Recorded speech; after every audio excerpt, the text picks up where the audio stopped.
Good morning again. There is a discussion in the scientific community and the community of narcissistic abuse survivors, but I think rather in the psychological pseudo scientific community about what the roots of narcissism and psychopathy are, whether they are nature or they are nurture, meaning are they inherited via genetic disposition or are they the result of dysfunctional parenting?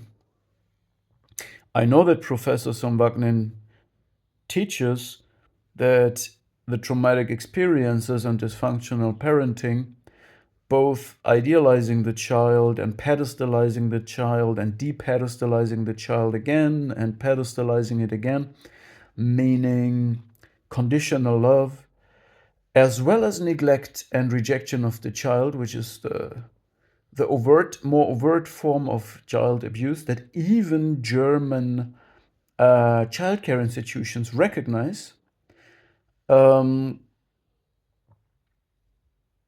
are the reason for a psychic breakdown, meaning in the phase of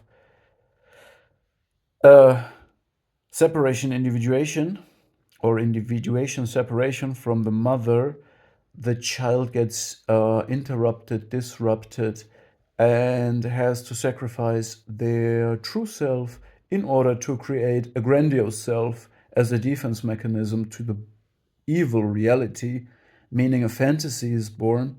It can also happen as a helper, so an imaginated helper that then gets subsumed and internalized by the child. The child becomes this grandiose imagination and loses contact to their own self. Is a complicated process to describe all of this because it also, yeah, I mean, it means a lot of problems coming with that, a vulnerability, a lack of empathy, a lack of consciousness, and this feeling to be superior and grandiose. These people are competitive in everything that makes no sense, which makes no sense in I mean, it's crazy because actually we could argue that narcissism and psychopathy to a certain degree is um, an adaptation that works well, a functioning adaptation to the world of capitalism and the way our world is shaped, because there is many things that you can hide behind and live based on covert abuse, at the same time living a hedonistic lifestyle. So a narcissist and a psychopath can fit in quite well in the superficial world today that is based on entertainment and worldly pleasures. However, the question is nature versus nurture. That's really hard to say. Um, I think that it's both. I want to say it's both. I will explain it. I think that what you get from your DNA, your your physical substance, is the frame in which your personality can unfold, and all your potential. This is your potential. So if you don't have the nature, no amount of functioning good parenting can save you. So you're lost. When you don't have it in the nature, you're lost, no matter what kind of parenting. The other case would be you have the whole potential to be a empathetic person with a true self, an identity core, a moral core, a positive sense of self, and you're able to be a person that is highly conscientious and agreeable in society, a good team worker that does not become in a toxic way competitive, and so on and so on. You have this in your nature, then even with bad parenting, I think, even an orphan child with this nature can make it to become a great personality that is not toxic or abusive at all. But if they receive good parenting, of course, there's no limits to this potential because they don't have to go through so many circles or lessons. But at the end of the day, creation is wonderful and a sacred act, and we are all what we are based on what we have experienced. And I don't want you to think of your past or your present or your future as a circle or as a lesson you need to take. I rather would say everything is part of the story. And that's just that.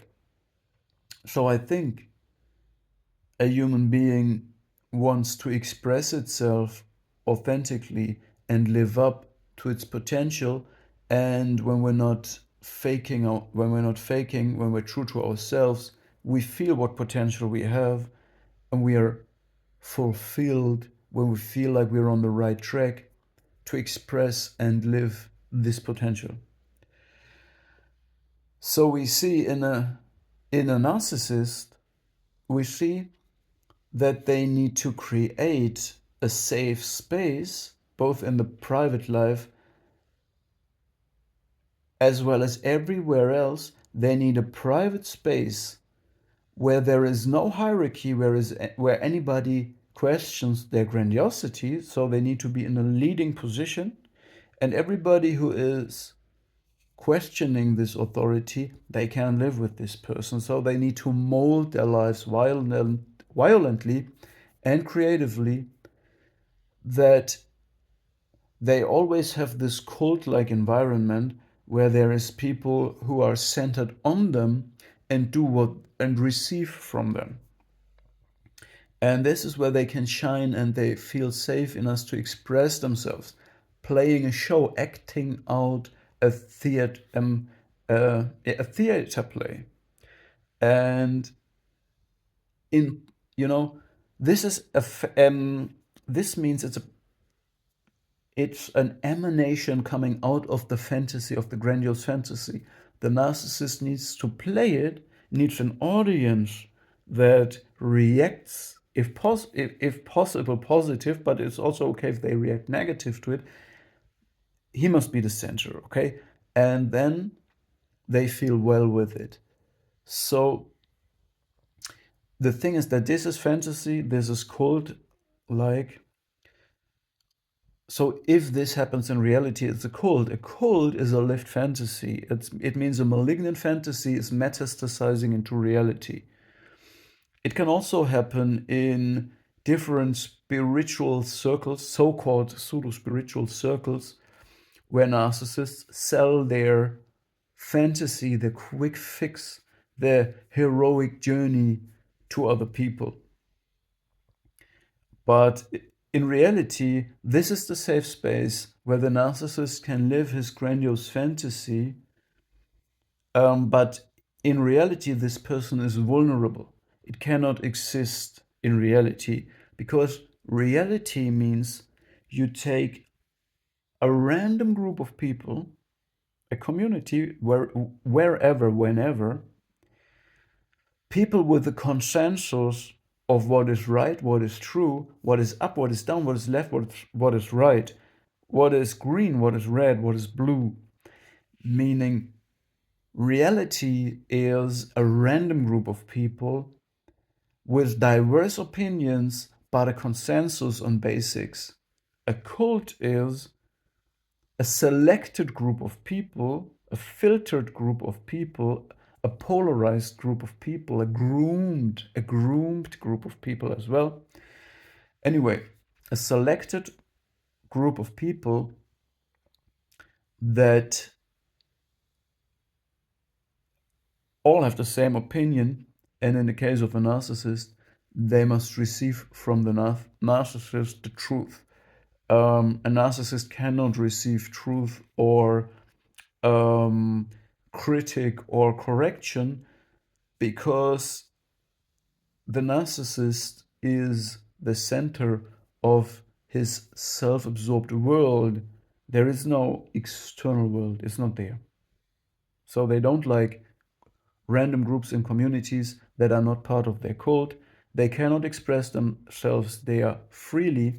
They are under constant pressure, tension, and nervosity because their vulnerability has to be hidden and compensated by a superior picture that they can't hold against me because I expose them. Um, Now, a healthy person, however, would feel very bad, and I don't know the English word for it. It's if you think, oh, if you're disgusted. Disgusted, you might be fascinated by an uncanny feeling, a strange feeling, but there is a careful reaction to your nervous system. Something that is off, but it's fascinating. But when you see what it really is, it is disgusting. It's like a parasite, like a worm, like dirt, unhygienic spirit.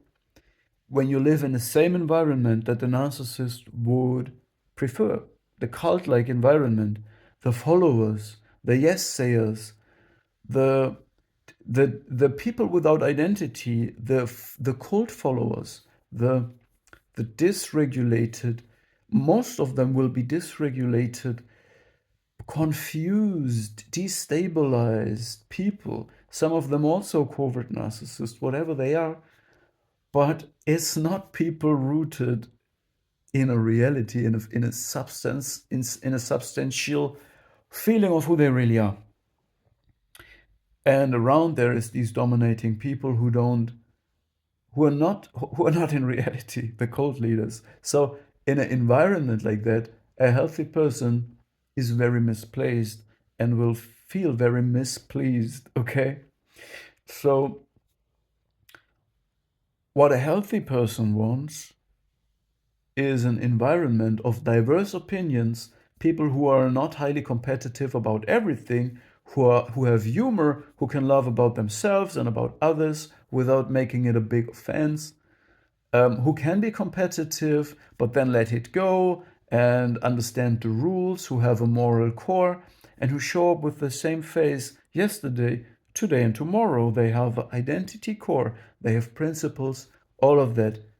Um, and this is not a cult.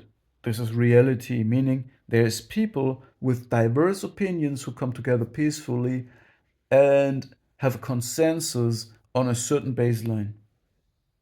And this, again, is the environment that the narcissist hates because they're vulnerable.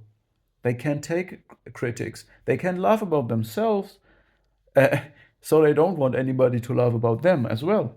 It's an offense for them because they don't have the substance to understand that this is not, you don't have to be competitive about it. Yeah. So, what does this have to do with the discussion of nature versus nourish? What I mean is, I think, as I said at the beginning, if you don't have it in the nature, you can't emulate it. But if you have it in the nature and you receive the worst parenting ever or you're orphaned, it can be there's a possibility that you still rise up to a great person because you can even invert the struggles and the pain to wisdom and growth if you don't sacrifice your true self. And there's one more thing I want to say. And you want to be able to express yourself, who you are, in the reality, not in the cult, not in a dysfunctional family. You want to express yourself in reality, but in the first place to yourself, and be able to do it anytime, anywhere, without these vulnerabilities that a narcissist would have, and the molded environment. So the narcissists depend on this environment that is violently shaped and molded to their needs, as I described. Yeah, so it seems that it is a basic coping mechanism that you have from the beginning. which path you take. So in the same situation, let me say the empath or the healthy person or the agreeable person, the conscious person will always have other coping strategies than the narcissist has, and this evolves and creates the whole life and biography. Of course, on the surface, narcissists and psychopaths try to mimic the same surface, the superficial picture of healthy people as a camouflage. That's what we know. But for a trained person, it's easy to see through it. But at the same time, we should never feel safe because the camouflage is also working very well. So it's ambiguous again. I wanted to share this video. I feel like I have not expressed everything, but it's a beginning into the topic of nature versus nourish. Thank you for listening. See you in the next video.